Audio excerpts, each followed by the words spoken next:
we were number 26 and 27 in WAEC and NECO. By the time I left, we were number 1.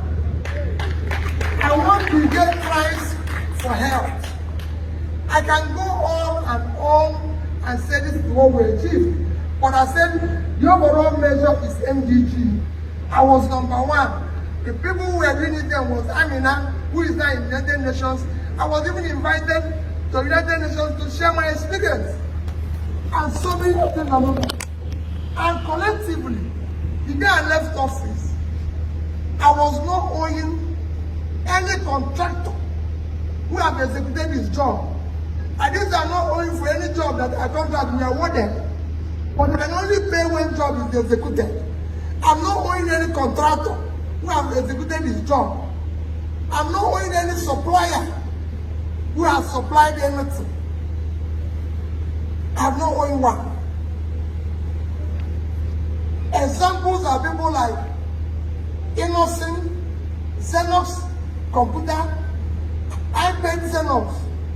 We bought the highest amount of computer ever bought by a government in Africa. They are there. HP will tell you the same thing. I paid them 6 months up front before they supplied it to our schools. I paid Innocent 1 year before they delivered any car. You can go this and it's on tape, so you can go and verify all this. Above this, I decided from day one that we must have a savings as a state, and we must save at least 10% of my total receipts by the time I leave government. Total money I received while I was governor, Anambra State received, whether it's local government, whether it's state, whether it's our local revenue, IGR, everything was about 500 and something billion naira, out of which they are left office. We had in savings 75 billion naira. And this is how the money was shared, so that you know which one is mentioned. Only one that is bad. The money we saved is A, we saved in dollar. In 3 banks in Nigeria, some of you are working in those banks. Access Bank, Diamond Bank, and Fidelity Bank. In each of these banks, I had a saving of $50 million. This scenario. And they were invested at least interest of 6.5%. If you calculate it today, as at that time, it was equivalent of 25 billion, because there were 150 something, 160. If you calculate today with interest, it's about 250, at least $250 million.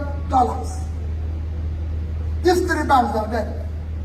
I have in each of these banks, again invested at least 10 billion naira in 3 of them, making it 30 billion, at an average interest, call it even 10%.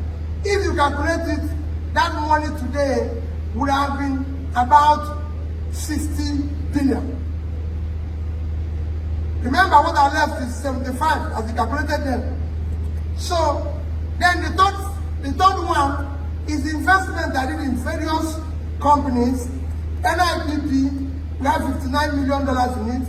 The one that they're saying is worthless is that we invested 3.5 billion in international breweries. International breweries is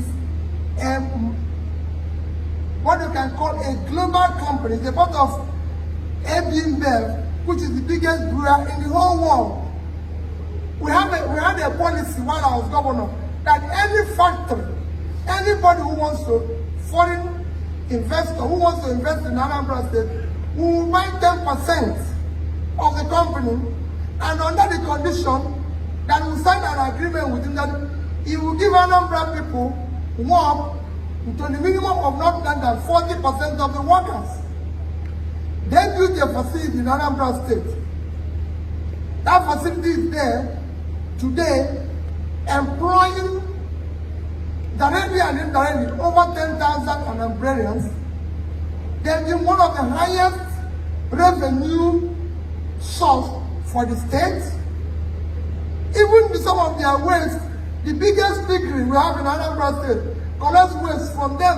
There's so many things that company have done in terms of helping the state, transporters, this, that, and everything. The shares was at the time being sold at 50 naira.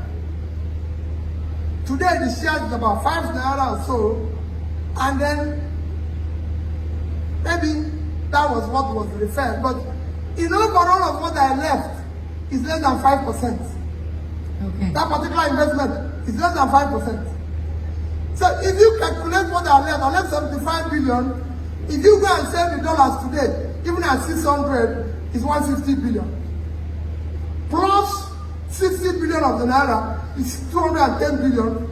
Even if that one is wasted, 3 times what I invested is still there. When you spread your investment, some will go up, some will come down. But overall, the company is still there. The company is still doing well. It's still part of a global chain and everything. I needed to explain it not because I'm defending comment by my brother. My brother is the brother. I miss my brother. We're very close. I remain prayerful for him.